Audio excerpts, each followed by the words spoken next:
Hello, everyone, and welcome to an exciting day 2 of the Leadership Summit Week of Action. We have an exciting day of events planned for you. As you can see on your screen, we have a multitude of incredible speakers to help us set the stage for day 2. But before we jump into day 2, let's have a look back at day 1. Day 1 gave us some great insights into how to hone your advocacy skill sets. Day 1 also gave us a great look into diversity, equity, accessibility, and inclusion. We also had some thought-leading students put together some amazing projects and compete on how to best incorporate the SDGs at the local level. Surely they had to put on their design thinking and system thinking's caps. Now for some highlights of today. One session that we really encourage you to join is the Advocacy Plenary beginning at 6:20. Advocacy Prep will give you useful tips and advice on how to manage your advocacy meetings effectively with your elected officials. For many of you, this may be your first time meeting with an elected official. Remember that the work that you do through your advocacy leads directly to successful adoption of some of our asks from elected officials, and that is where your actions turn into tangible outcomes for UNA USA. Your involvement in these meetings is crucial to our success as an organization. And if you participate in all of the available advocacy meetings, you will be eligible for a certificate showing your proficiency in this skill. Last, we will have some exciting sessions going deeper into some of the United Nations briefing books, including the books for human rights, peacekeeping, climate, and global health. Now I'd like to turn it over to London. Thank you so much, Tate, and welcome back, everyone. So Week of Action Day 1 was a great success. It was really, really nice to engage with folks on the Attendify app. And then in addition to the plenaries and the breakout sessions of yesterday, I really enjoyed our affinity group happy hour.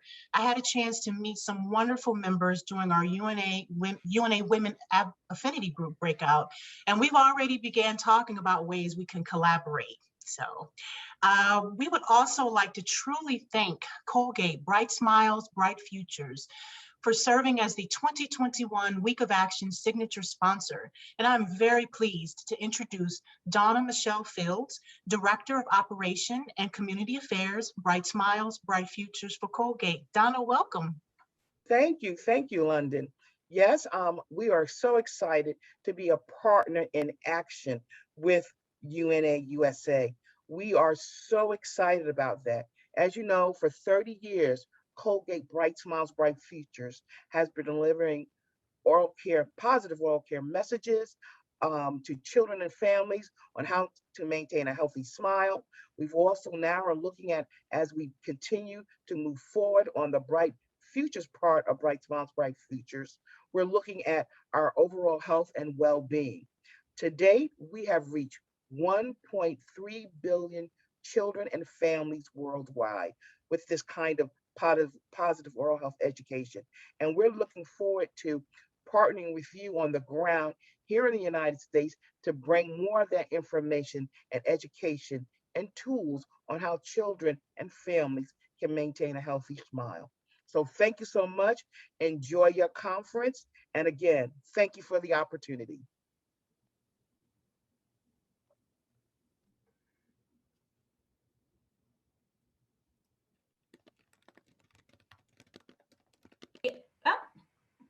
Sorry about that.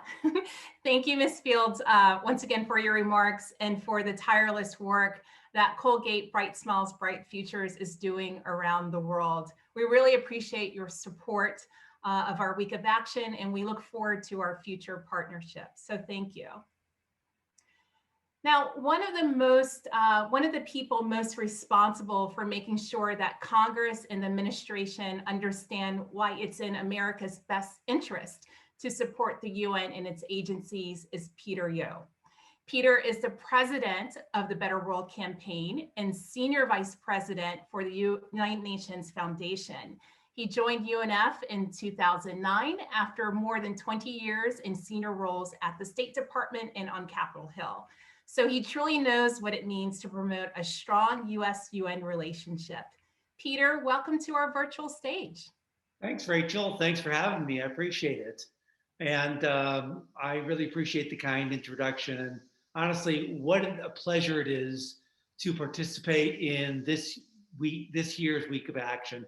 This is my 11th Global Leadership Summit at UNA USA, and I'm just thrilled that so many longtime friends and allies of UNA USA are here again, along with just so many new champions for a strong and effective UN. Looking at the agenda for the week of action, I'm frankly blown away. I mean, the high level nature of the speakers, senior UN officials, members of Congress, young political leaders, activists from around the countries, private sector partners.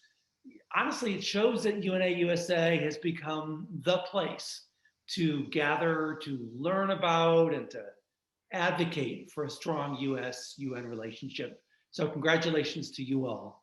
My role today is to introduce our next speaker, US Ambassador to the UN, Linda Thomas-Greenfield. Before I tell you a little bit more about her, I wanted to put this choice in a bit of context. As in any administration, people are policy. What do I mean by this? The people who craft American foreign policy at the US mission to the UN, the State Department, the National Security Council, the White House, they're very much part of a product of their lived experience, right? Their parents, their childhoods, their educations, their work experience, their families.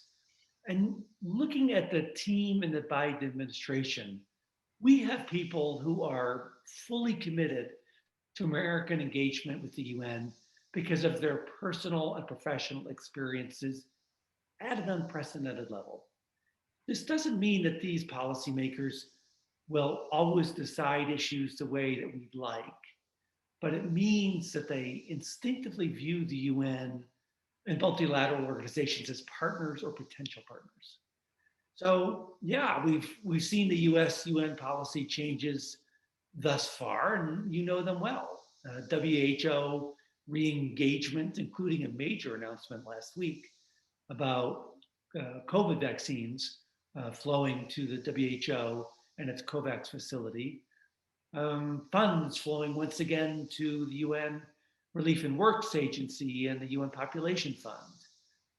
Paris re-engagement, including the president hosting a climate commitment session, a UN Human Rights Council candidacy, and as has been discussed extensively already, a 2-year commitment in the president's budget to paying off our debts to the UN.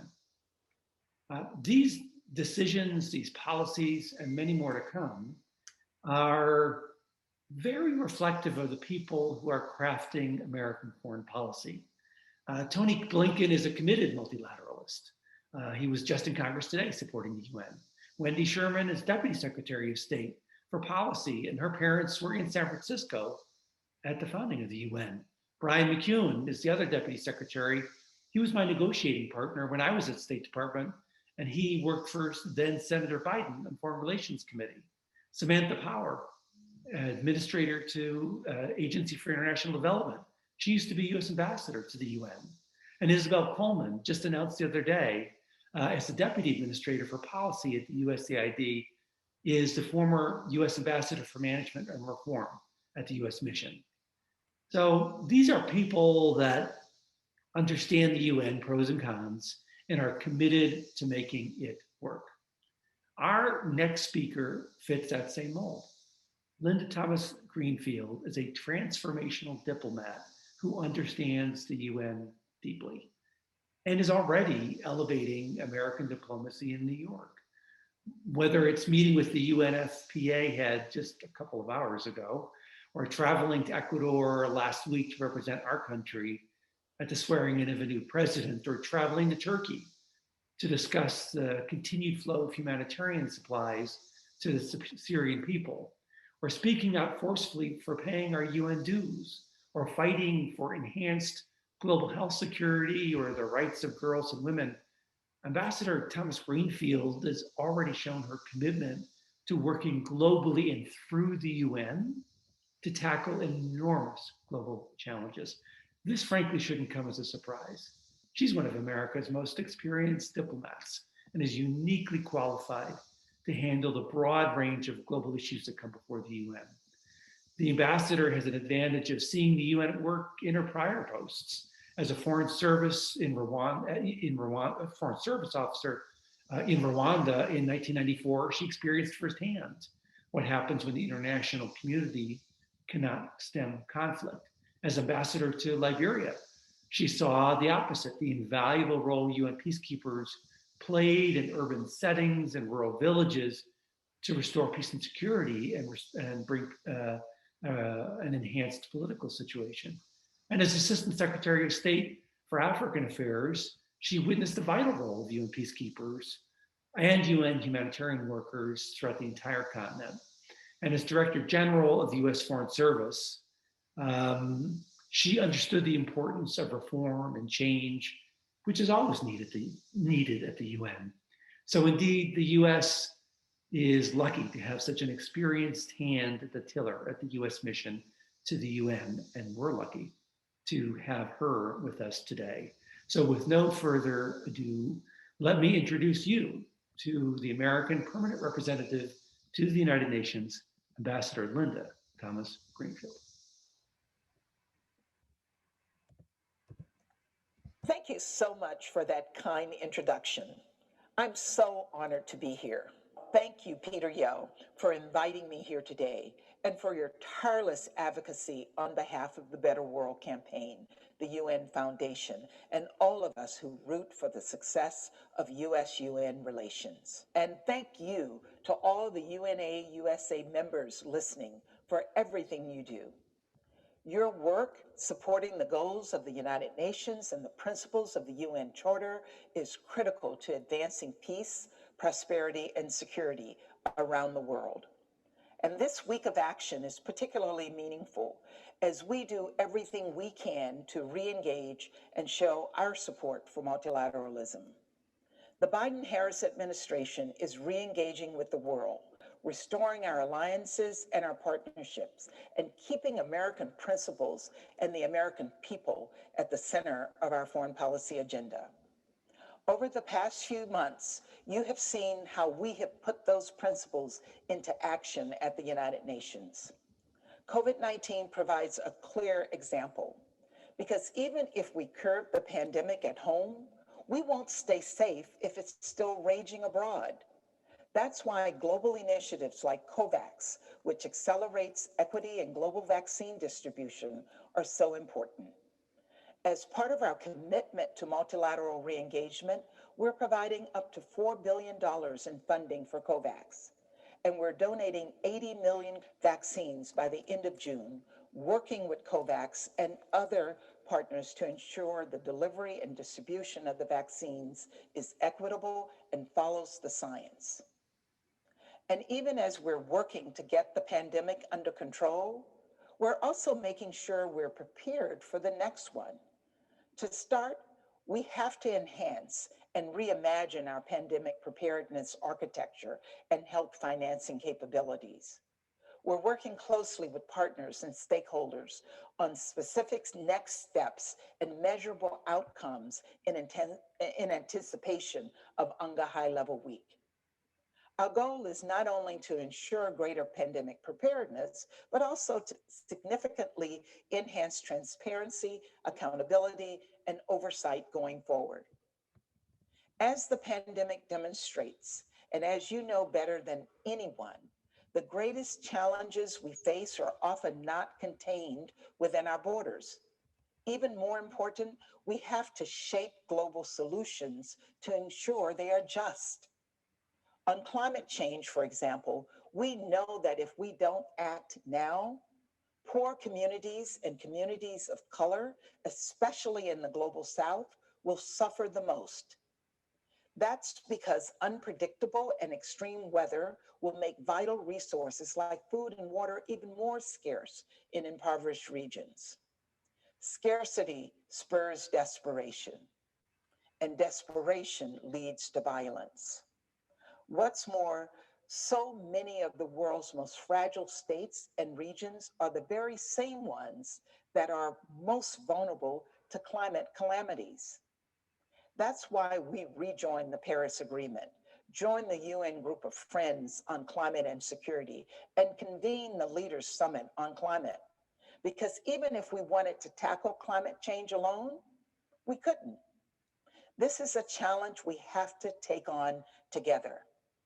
The same is true for so many of the issues we're tackling at the UN, from defending human rights to promoting racial and gender equity, to empowering women and girls, to addressing urgent humanitarian crises, to fostering sustainable development.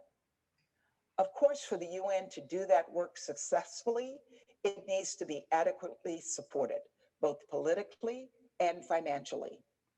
This is something I know you all care deeply about. I want you to know the Biden-Harris administration is committed to fulfilling our financial obligations, not just to improve the finances and the liquidity of the United Nations, but to ensure it's a more effective and efficient organization. As Ralph Bunche put it in his Nobel Peace Prize acceptance speech, the United Nations is the greatest peace organization ever dedicated to the salvation of mankind's future on Earth. But that's only true if America is leading the way. If instead we walk away from the table and allow others to fill the void, the global community suffers, and so do American interests. So together, let's advocate for American leadership. Let's ensure the world's most important diplomatic forum has the support it needs. And let's do everything we can to strengthen the US-UN partnership so that we can take the world's most pressing global challenges together. Thank you.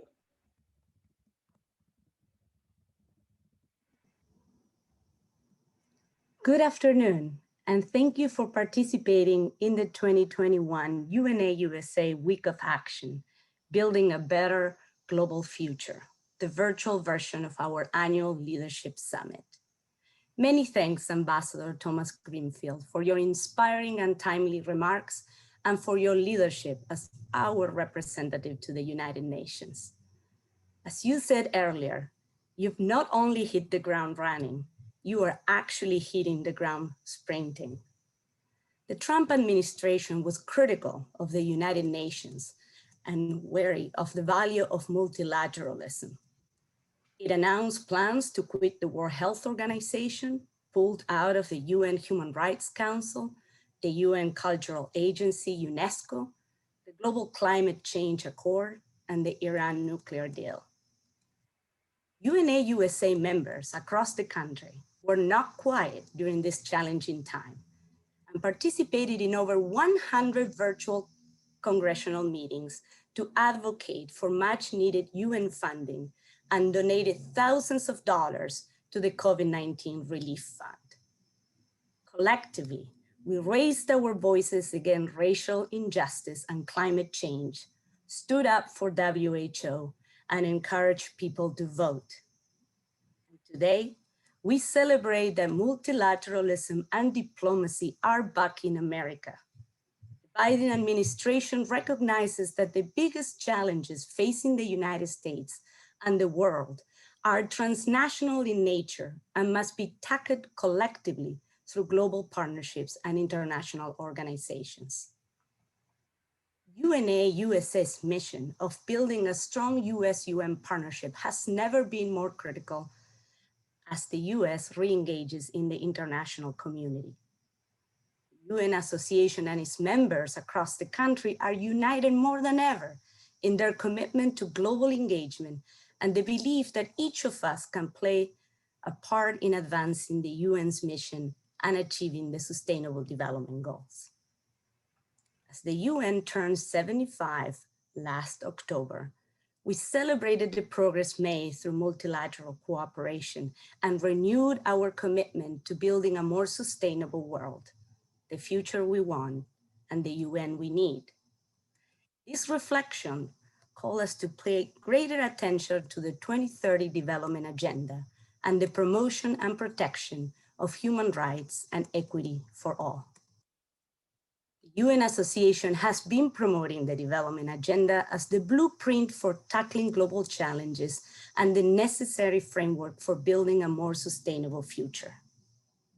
Now is the time to invest in the decade of action and empower national, regional, and local governments, as well as the private sector and civil society to work in partnership for the effective implementation of the goals, both globally and locally.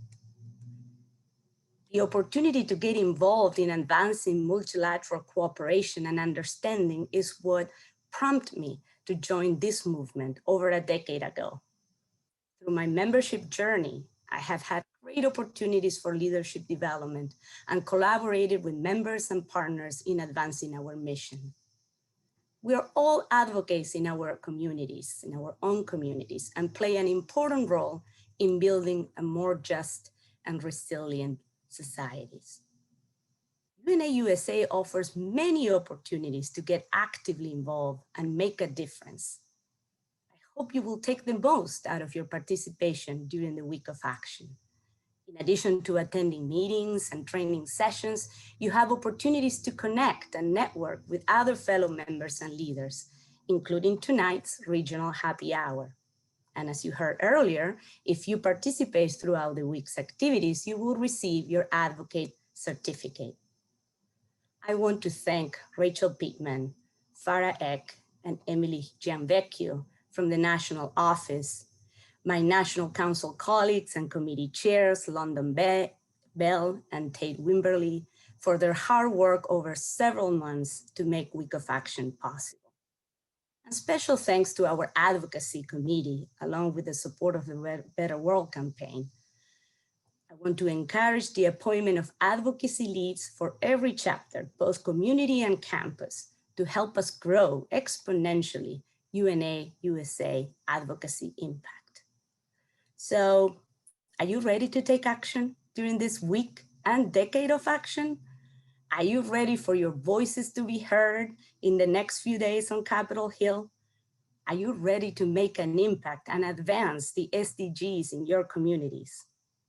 That's what our movement at UNA USA is all about. Thank you very much for your continued support and leadership. Now, Farah, back to you. Thank you, Paula. And as Paula mentioned, this incredible journey of her own, we actually have so many members who are answering the call that Paula had mentioned to take action in their communities and on Capitol Hill to voice their support for the UN and for what it stands for across the world. So as you all know, there are 20,000 of us UNA USA members, but right now we want to highlight 526 very special members who have taken an additional step and they have invested in their journey as an advocate.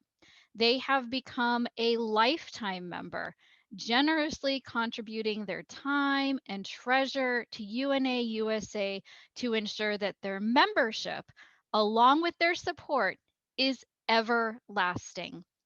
So, who are lifetime members, you ask?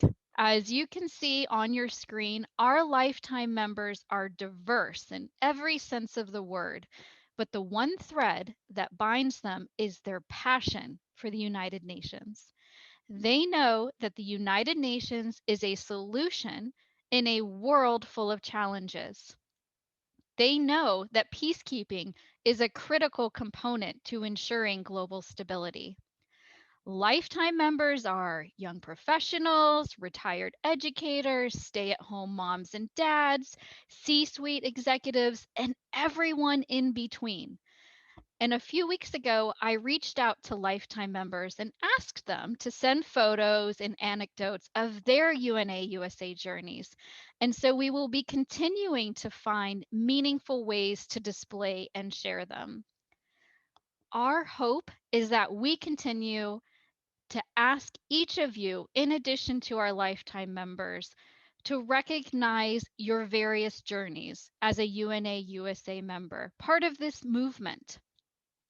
We ardently believe that each member, whether you're a lifetime member or not, is important.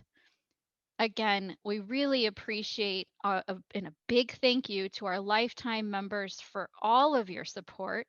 And we look forward to many, many more enriching experiences as you continue your UNA USA journey.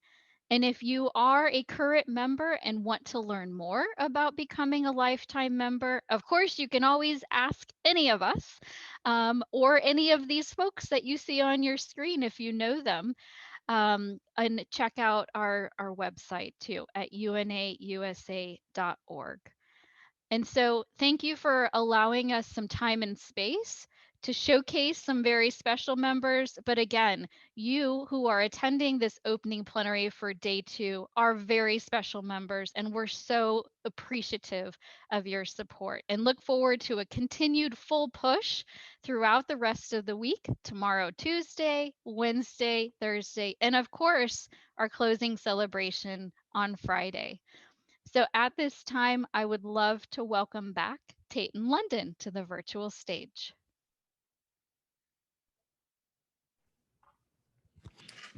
Thank you so much, Farah. I would also like to congratulate and recognize our 526 lifetime members for their commitment to UNA USA and the United Nations. Year after year, you have shown commitment and determination to effectuate positive change. Linda Thomas Greenfield's speech was a refreshing reminder that the new administration has decided to make the pillars of the United Nations a core focus in establishing our ongoing diplomacy and relations to the global community. Particularly, what resonated with me was her idea that scarcity spurs desperation, and desperation leads to violence.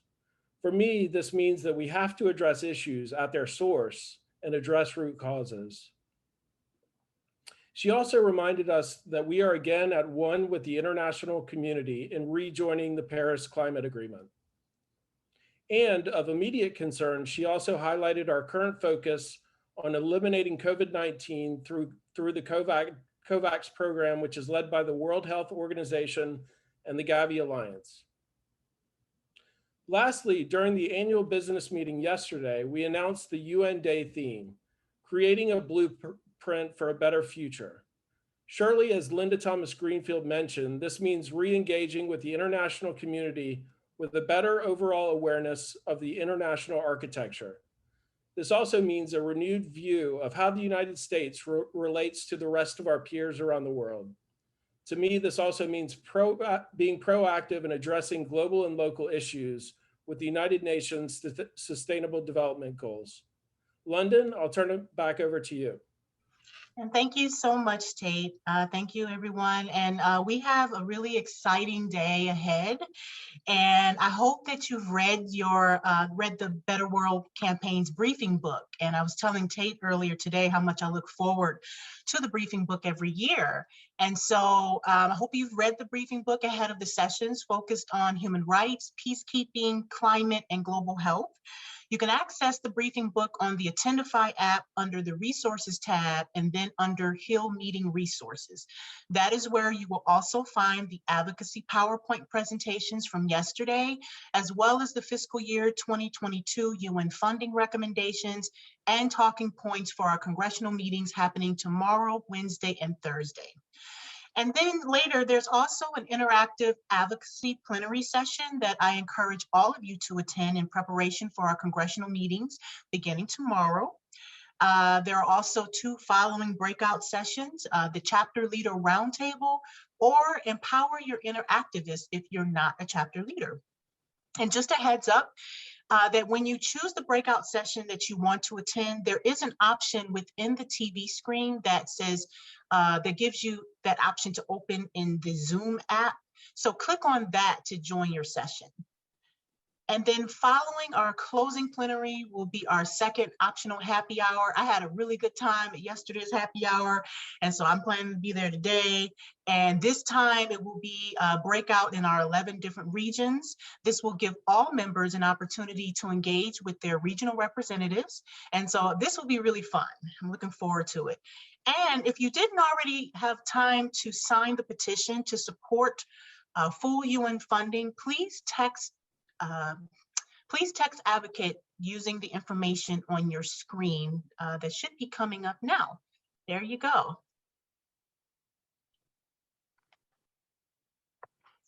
Give you just a moment to do that. And I want to thank everyone for tuning in for our opening plenary today, and we'll see you throughout the day. Thank you.